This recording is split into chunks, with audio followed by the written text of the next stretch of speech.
Здравейте, аз съм Денис Димитров и днес сме в кухнята на Мистер Пица, където ще ви покажем, че добрата форма не изисква глад. С мен е човекът, който прави социалните мрежи по-интересни, а и със сигурност доста по-красиви. Тя е усмихната, истинска и близка до хиляди хора онлайн. Заедно с Чоле има две прекрасни дечица, а отскоро и своя нова дигитална агенция, помагаща на бизнесите да растат. Представяме ви Ронси. Много се радвам, че сте при мен. Как си? Аз също благодаря ти за поканата. Страхотно съм. Ти как си? Добре. Днес ще сготвим любимото ястие не на нея, а на мъжа ти и ще разберем доста неща, които най-вероятно не сте чували за нея. Както и за него. Ронси, днес си тук с мисия. Разбрах, че ще готвим любимото ястие на твоя мъж. Точно. Ще ни кажеш ли какво е то? Така, аз понеже не влизам много често в кухнята, просто по цял ден съм навън, работя, колкото и странно да звучи, и рядко готвя вкъщи, затова не мога да готвя много голям набор от неща. Да, едно от малкото неща, които мога да правя обаче са пилешките пържолки с сос от сметана, гъбки и Илян обожава батат. Червен картоф. Доста фитнес звучи, доста здравословно.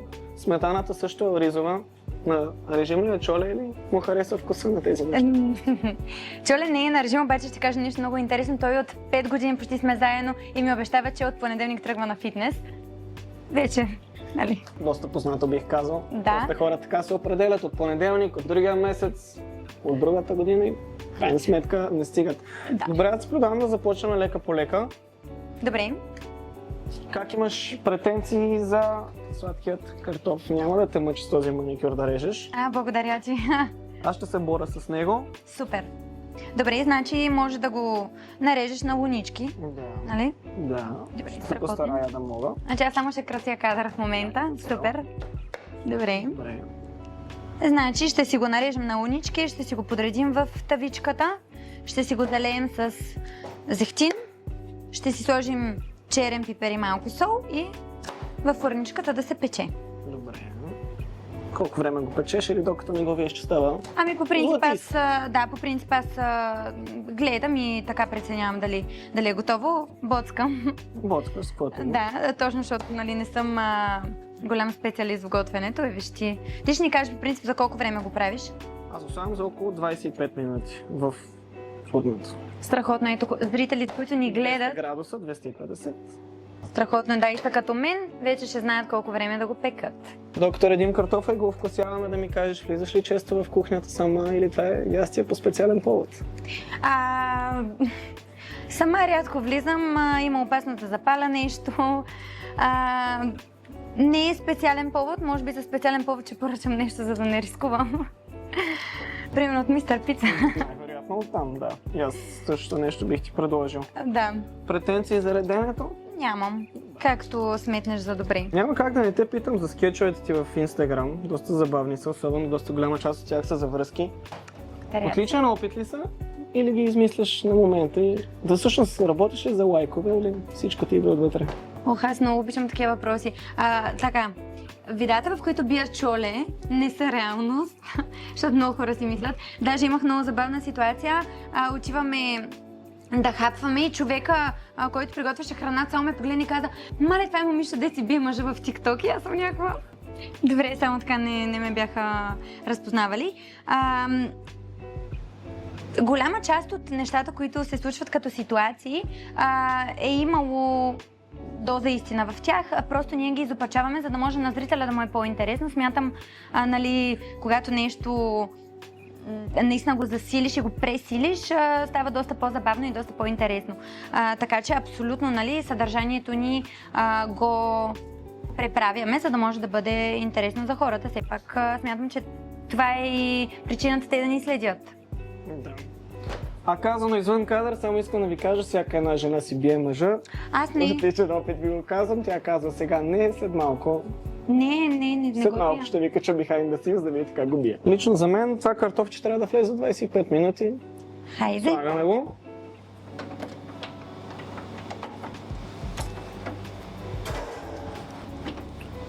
И аз съм малко в помощ на това видео, ще ти помогна да затвориш вратата. Затвори вратата. Хоп. Дай пак. Само натисни.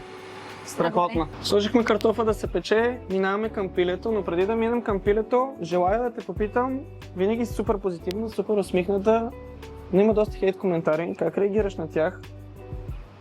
Плачеш ли, смееш ли се или просто продължаваш напред? По принцип, темата за хейта на мен ми е много любима, защото аз мятам, че щастливите хора те не пишат хейт коментари и че никой човек, който е доволен от собствения си живот, няма да влезе да напише нещо и да нагруби някой без реално да има някаква причина. Вярвам, че има много съдържание, което виждаме в социалните мрежи, което не е по наш вкус и е напълно окей да подминем и да не оставим коментар под него. Не е нужно да се ангажираме с такъв тип съдържание. Аз самата доста често виждам неща, които на мен не ми допадат, но не смятам за нужно да напиша нещо лошо. Мисля, че хората преди да го правят, трябва да се замислят, че всъщност зад профилите стоят реални лица. Тези хора също имат чувства, нали, те са като вас и че лошото, което сте написали, по някакъв начин ще достигне до тях и най-вероятно ще ги накара да се чувстват зле. Може би това е главната цел, нали, на даденото нещо, но наистина смятам, че щастливите хора подминават и не се ангажират с нещо, което не им харесва, камо ли, нали, да влизат в конфронтации, обиди и такива неща. Така че може би моя призив е към вас да не го правите. Няма нужда, ако няма нищо хубаво, което да кажете, по-добре подминете и оставете. Аз лично много харесвам, бях го прочел наскоро. Говорят за теб, защото ако говорят за себе си, няма кой да ги слуша. И доста като цяло ми допадна това. Може би да, има доза истина, но въпреки всичко не смятам, че някой заслужава да бъде изливана злоба върху него, под каквато и да е форма, нали? Нито съм привърженик на хейта, нито съм привърженик на насилието.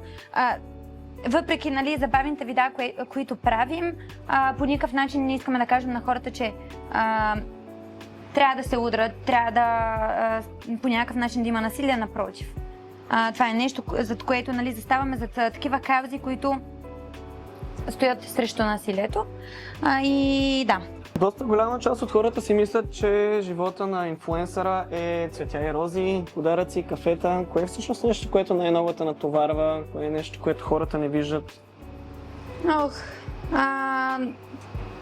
Искрено не знам дали нещо от самата работа ме натвърва, аз обичам работата си. Може би няма нещо, което щях да правя в живота си, което да ме оставя така удовлетворена, както това, което правя в момента. Може би това, че границата между личния ни живот и работата е доста размита. Това е нещо, което на моменти се усещам, че аз не мога примерно да изляза от офиса и да си кажа: готово, работния ден приключи, прибирам се вкъщи. При мен, то не е само при мен, ами смятам, че голяма част от хората, които правим това, занимаваме се с социални мрежи, с създаване на съдържание, за нас няма пауза.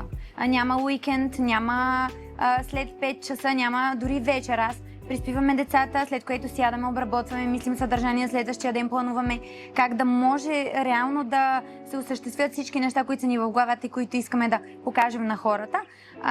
Така че може би това е нещо, което малко повече ми тежи, усещам го като просто, че на моменти ми се иска да не е така, но смятам, че всяка професия си има нейните рискове и това е нашите, които смея да твърдя са значително добри. Има професии с много по-големи жертви, които би трябвало да направят хората, за да ги извършват. Мина по-тежкото рязане на картофа, на пилето. Добре. Да направиш ли гъбите и честа на докато върху пиленцето? Искам. Между другото, сега ще покажа, имам една много готина. Въпреки, нали, че не съм шеф, имам много готина техника.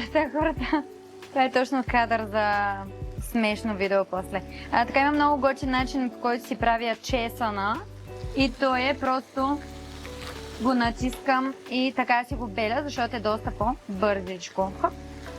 Вече имаме обелен чесън. Обелен чесън, да. И пиле, което мирише страхотно, между другото. Да, между другото, наистина. Чакай, че това май не го натиснах достатъчно здраво. Хоп. Да си довърша въпроса от преди малко. Да. Кое е нещо, което се създава, нека да кажем, като съдържание, защото знаем кое е нещо, с което си най-горе, че се създава, двете красни деца горе. Так. Кое е нещо, от което си най-горе, че се създава? Значи, като се замисля, може би най-горда не знам, но най-щастлива са видеята, в които съм успяла да запечатам наистина специални моменти, защото въпреки, че това ни е работа, нищо не може да замени, примерно, видео, в което детето ти прохожда. И смятам, че може би сме привилегировани относно това, че имаме възможност и това, че технологиите винаги трябва телефона да е много близо до мен и съм успяла да запечатам, примерно, прохождането на децата. Някакви такива наистина важни моменти. Може би това е нещо, което така съм относно, нали, създадено съдържание. Иначе децата, да, относно цялостно нещо, което съм създава са децата, то по-хубаво няма на къде. Добре, хората в България гледат ли съдържание? Колко, например, ти е най-гледаното рилче, най-гледаният TikTok? Мисля, че най-гледаният TikTok ни е някъде около 10 милиона. Браво.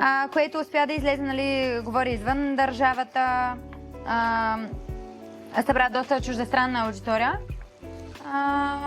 Мисля, че наистина това е най-така. Хората гледат много съдържание. Даже смятам, че има едно пренасищане в момента на създаването на такова. На създатели. Да, и на създатели, и на като цяло, нали, на създаване на съдържание, но то е напълно нормално. И смятам, че е в реда на нещата, защото просто социалните мрежи замениха телевизия, замениха радио. Мисля, че нормално се случиха нещата. Добре. Чоле, доволен ли от видеята всъщност, които снимате? Той дава ли идеите или главно ти си човека, който инициира всичко случващо се? Чоле е главно мозъка зад нашите видеа. Той е по-креативният от нас двамата. Между другото, аз много се гордея с него, защото наистина най-гледаните ни видеа, най-гледаното позициониране на други брандове в нашите платформи е благодарение на него и смятам, че до голяма степен ние да се намираме там, където се намираме, той е виновен. Пилето, докато се занимаваш с гъбките, за да е готов тигана. През това време обаче желая да те попитам, като човек, който се занимава с мода и до голяма степен с това да изглежда добре, не ти ли се иска някакъв път просто да си санцук, разрушена и да не трябва да снимаш и всъщност колко често ти се налага? Не дали, извинявай, колко често ти се налага да снимаш, когато не желаеш да снимаш? Всеки ден ми се налага да снимам. То не е, нали, че не искам, но наистина имала съм много моменти, в които съм си казала, боже, днес искам просто да си остана в леглото, цял ден по пижама, да не ми се налага да слагам грим, но няма как да стане. Работа, тя си чака, и нали, аз както казах, на мене по принцип работата ми много ми харесва. Добре, последна гъба, но не и последен въпрос от мен. Кое е най-странното място, на което фен те е срещал и искал снимка, автограф, разговор или... Между другото нямам някаква много забавна история относно места, но съм имала ситуации, в които примерно ям и точно си слагам лъжицата или вилюста в устата и извинявай, Рон, си може ли снимка? Аз винаги съм щастлива по принцип да се снимам с хора, които ни следят, забавляват се на съдържанието ни. Смятам, че това е нещо много ценно, да можем да се докоснем до всички тези хора, които ни подкрепят виртуално. Но, нали, понякога не винаги е много удобно, но пък абсолютно винаги ги посрещам с мивка и с удоволствие се снимам с тях и разбира се, им обръщам внимание. Някой фен, с който ти е било неприятно да се снимаш. Все пак има всякакви хора, чисто от любопитство, разбира се. Между другото, не се сещам да е имало такава ситуация, някой с който не ми е било приятно. Поне не е нещо, което така да е останало наистина дългосрочно в паметта ми. Връщаме се отново на Чолето. Със сигурност си имал някакъв момент, в който и мъже иска да се снимат с теб. Той умира ли от кеф в този момент? Между другото, ние с Чоле не се ревнуваме шумно от двамата. Мисля, че усещала съм така вътрешно такова усещане в него, както и аз съм изпитвала такова, но по принцип ние двамата си имаме изключително голямо доверие Не смятам, че нито един от дамата би направил нещо така, че да може да злепостави връзката ни, да постави семейството ни, нали, в ситуация, че да го застрашим. Така че наистина не се ревнуваме такова шумно, нямаме такива... Имаме си доверие и знаем, че дори някоя мацка да е дошла при него или пък някой мъж да е показал интерес към мен, знаем, че просто от другата страна няма да го има нещо, което е причината, нали, да не се случват някакви ситуации неприятни. Както трябва да е във всяка една връзка. Да, така смятам, че когато има доверие в една връзка, независимо колко интерес получават и дамата от партньорите, нали, от чужда страна, то това не би трябвало да става проблем. Разбира се. Продължаваме. Направихме пилето. Малец супер изглежда. Картофа е почти готов. Как би продължила ти в тази ситуация? Така. Сметаната не е готова, да изсипем сметаната. Да. Ще да изсипа аз или ти? Да, заповядай. Благодаря ти. Ти си страхотен помощник в кухнята. Между другото, като приключим снимки, ако искаш да дойдеш вкъщи, имам 2 деца, които може да нахраним също, заедно с мъжа. Най-голямо удоволствие. Страхотно. Бебче, идваме след малко. Кажи, кое искаш за вечеря. Добре. По принцип към сметаната аз добавям булонче от гъби, за да може да е още по-силен соса и, нали, усещането реално на гъбките. Аз в лъжичката. Добре. И ще го изсипаме там. Добре. Хъп. След, че сме страхотни двамата с теб. Невероятен екип. Така. Супер. Слагаме пилето Да. и аз имам още един, не знам дали ще е последен, като гледам как сме се заговорили, но все пак още един въпрос. Добре. Любовта на мъжа минава ли през стомах? Или това всъщност през 2025 вече е една отживелица? Абсолютно не смятам, че отживелица. Това е, може би, едно от нещата, които никога няма да се променят. Мъж винаги може да го спечелиш и впечатлиш с вкусна храна. Имайте предвид, че аз не мога да готвя много неща, мога примерно 2-3, но са достатъчно вкусни, че да може. Вижте, моя мъж 2 деца ми направи.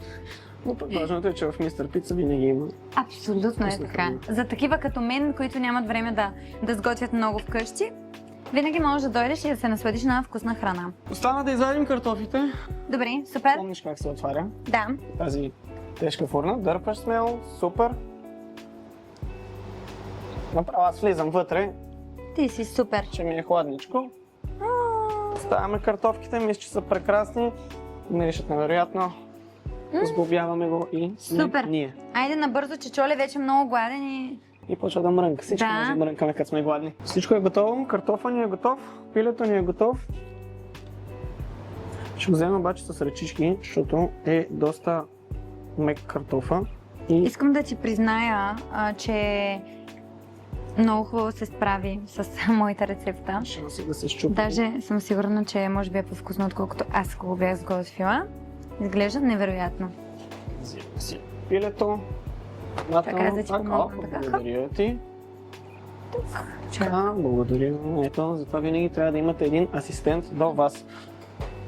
Малко от соса, ще си го напълниме. Искаш ли да ти подаме така, че ни... Да, Мисля, че... страхотно. Благодаря ти. Страхотно И изглежда. нека никога забравяме, че винаги нашето ястие трябва да има връх. Изглежда много красиво. И сигурна съм, че е и толкова вкусно. Мисля, че е страхотно. Супер е. Мисля, че се справихме перфектно. Аз не знам, вие кажете в коментарите. Страхотно. Мисля, че е време да пробваме нашето творение. Заповядай.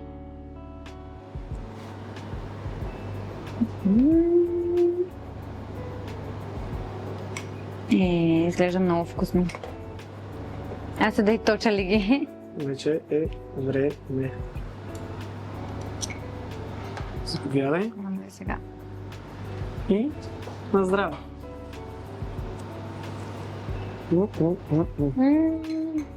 Мале, невероятно. Пилето е много крехко, което много ми харесва. Аз затова обичам така да го правя в сос. а да не е просто пилето примерно на чиган. Много ми харесва. А сега сладкото картофче. Аз просто малко съм хипнотизиран, затова не ти отговорих. Извинявай, малко съм доста гладен вече, тъй че беше ми време да хапна. Невероятно. О, много е вкусен. Аз си предлагам да занесем на Илянчо. Да го пробва и той. Ще остане мега щастлив. Да. Съгласен съм. Ако искаш обаче първо да си го хапнем. Първо да си го Тогава изядеш, ще отидем. стане нещо за него. Да. Съгласен. Супер, браво. Направихме си протеиновото ястие, Страхотни сготвихме сме. здравословно, но мисля, че в живота ни трябва малко баланс. Аз съм за. Затова ти предлагам да се почерпим с едно парченце. Аз ще взема по-голямото. Пица. Хайде да ни е Да ти е вкусно. вкусна. Между другото нещо, което много малко хора знаят за мен, е, че аз обожавам люто. Ама обожавам, аз не мога да седна на маса без люто. Та другия път към това добавяме едни люти чушки. Малко лютичко, малко пиперче. Пицата е страхотна. Благодаря ви, че гледахте. Абонирайте се за нашия канал. Всички нейни социални мрежи ще намерите долу в описанието, както и моите. Благодарим ви и нека ви е вкусно с Мистер Пица. Благодаря, до скоро! До скоро!